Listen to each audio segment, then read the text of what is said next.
Good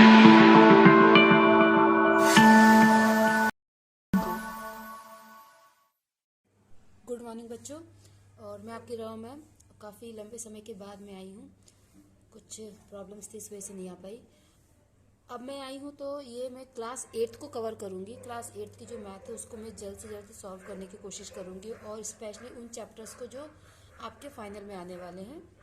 तो ये मैंने स्टार्ट किया है चैप्टर 14, और आज इसका फर्स्ट क्वेश्चन मैं कंप्लीट करूँगी एक्सरसाइज 14.1 का। और ये चैप्टर बहुत बच्चों को टफ भी लगता है और काफ़ी लेंथी भी है और आगे के लिए बहुत इम्पॉर्टेंट भी है, तो इसको आप समझिएगा। तो चलिए स्टार्ट करते हैं। फर्स्ट क्वेश्चन का सॉल्व करेंगे और बहुत अच्छे से ध्यान से इसको पढ़िएगा। अगर एक बार आपको समझ में आ गया तो ये चैप्टर आपके लिए बहुत ईजी हो जाएगा।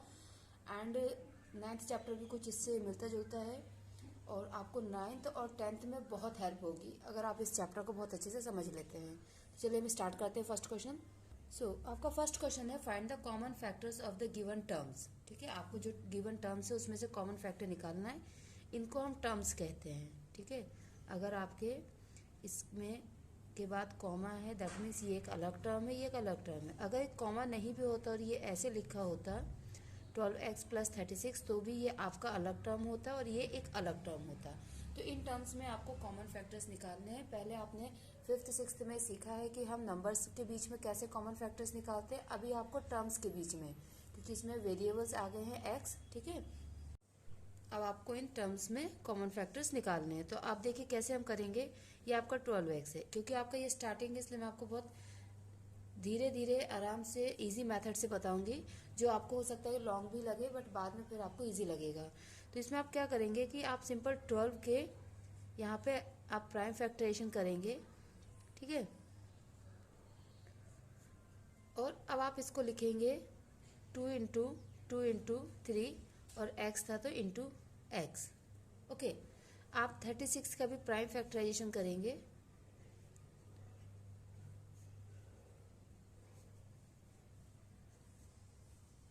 और अब आप 36 को लिखेंगे 2 इंटू 2 इंटू 3 इंटू 3।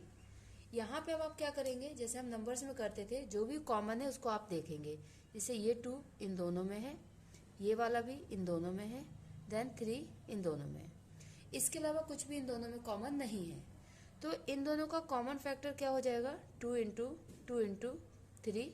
तो हम लिख सकते हैं 2 2 जा 4, 4 3 जा 12। इनका कॉमन फैक्टर क्या हुआ, 12। ठीक है, ये अभी आप इस तरीके से करें। जब बहुत प्रैक्टिस हो जाएगी तो आप इसको डायरेक्ट भी कर सकते हैं। अब सेकंड वाला 2y, तो ऑलरेडी आपका काफ़ी सिंपलेस्ट फॉर्म में है, इसको हम और सिंपल नहीं कर सकते। हम 22xy को लिखेंगे 2 into 11 into x into y, and 2y को आप क्या लिखेंगे 2 इंटू वाई। ओके, अब इनमें क्या कॉमन है, ये 2 और ये y, राइट। तो इसका कॉमन फैक्टर क्या हो जाएगा 2 into y, that is equal to 2y। Clear. Third 14pq, 28p² square. So 14 को आप क्या लिखेंगे, 14pq को 2 into 7 into p into q. अगर आप डायरेक्ट लिख सकते हैं तो आप प्राइम फैक्टराइजेशन नहीं करें तो ही सही है। बट अगर आपको लगता है कि डायरेक्ट करने से मेरा क्वेश्चन गलत हो सकता है या आपको थोड़ा सा भी डाउट है, तो आप प्राइम फैक्टराइजेशन जरूर करें। देन 28p² एंड q², तो ये आपका कितना होगा 2 इंटू, इसको 14 हो जाएगा तो 2 into 7 into p into p into q into q, क्योंकि p² है मतलब 2 p हो गए हैं। ठीक है, 2 बार p मल्टीप्लाई होंगे, q² है मीन्स 2 बार q मल्टीप्लाई होंगे। अब हम देखते हैं इनमें क्या कॉमन है, 2 2 7 7 p p q q। Okay, तो कॉमन फैक्टर क्या हो जाएंगे 2 into 7 into p into q, that is equal to 14p q। Okay, fourth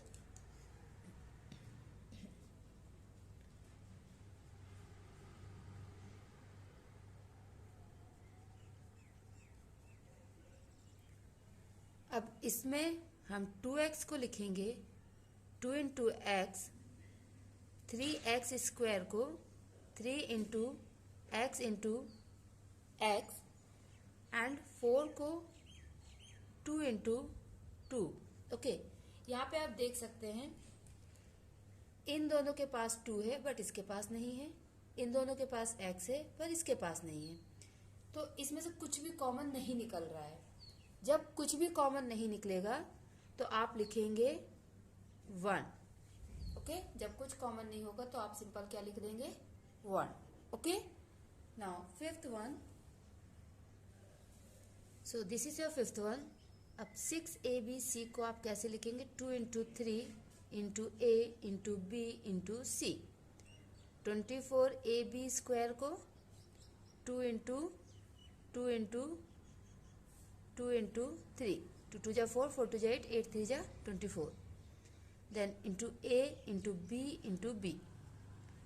12a square b 2 into 2 into 3 into a into b।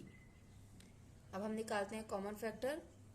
ये 2 तीनों के पास है, देन 3 को चेक करते हैं, यस 3 भी तीनों के पास है, then a and b, c सिर्फ इसके पास है। अब कुछ भी इनमें कॉमन नहीं है तो हम इनका कॉमन फैक्टर लिखते हैं 2 into 3 into a into b, तो क्या हो जाएगा 6ab।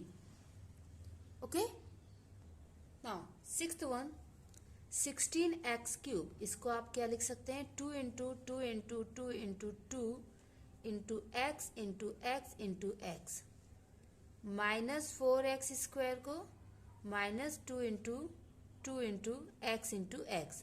आपको साइन भी लेकर चलना है साथ में अगर आपको टर्म्स में दिया हुआ है तो। Okay, then 32x 2 into 2 into 2 into 2, 2 2 जा 4, 4 2 जा 8, 8 2 जा 16, 16 2 जा 32 इंटू एक्स।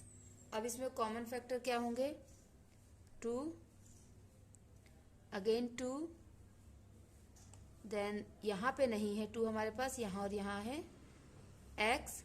ओके, और यहाँ पे अब आपके पास x नहीं है, या इन दोनों में तो है बट इसमें नहीं है तो हम उसको नहीं लिखेंगे। तो कॉमन फैक्टर आपका होगा 2 into 2 into x, that is equal to 4x।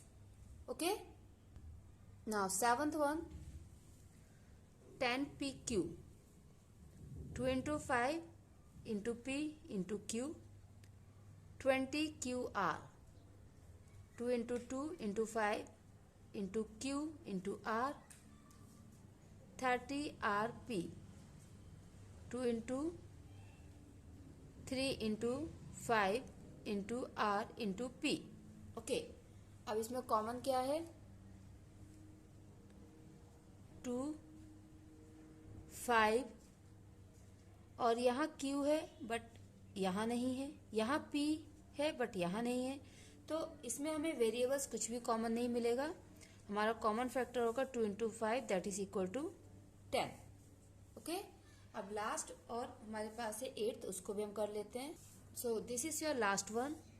So 3x square y cube, 3 into x into x into y into y into y, 10x cube y square, 2 into 5 into x into x into x into y into y, 6x square y square z, 2 into 3 into x into x into y into z।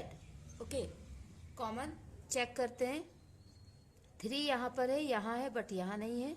Okay, 2 इन दोनों में है but इसमें नहीं है, और 5 सिर्फ इसमें अकेला है तो वो भी कॉमन नहीं है। ये एक x हमको कॉमन मिला है, दूसरा x भी हमको कॉमन मिल गया, then y, one more. Okay, सिर्फ यही कॉमन है, तो हमारा कॉमन फैक्टर क्या होगा x into y into y, that is equal to x square y square, और हम इसको ऐसे भी लिख सकते हैं एक्स वाई का whole square. Okay, x y का होल स्क्वायर भी हम इसको लिख सकते हैं। तो ये आपका फर्स्ट क्वेश्चन का एक एक पार्ट मैंने सॉल्व किया है, और इसको सॉल्व करने का रीज़न ये है कि बच्चों को डाउट नहीं होना चाहिए, बच्चे बहुत प्रैक्टिस करें। फिर एक बार आप बुक बंद करके सारे क्वेश्चंस आंसर्स को बंद करके और सिर्फ बुक को खोलकर फिर बुक में से क्वेश्चंस देख के आंसर्स लिखें।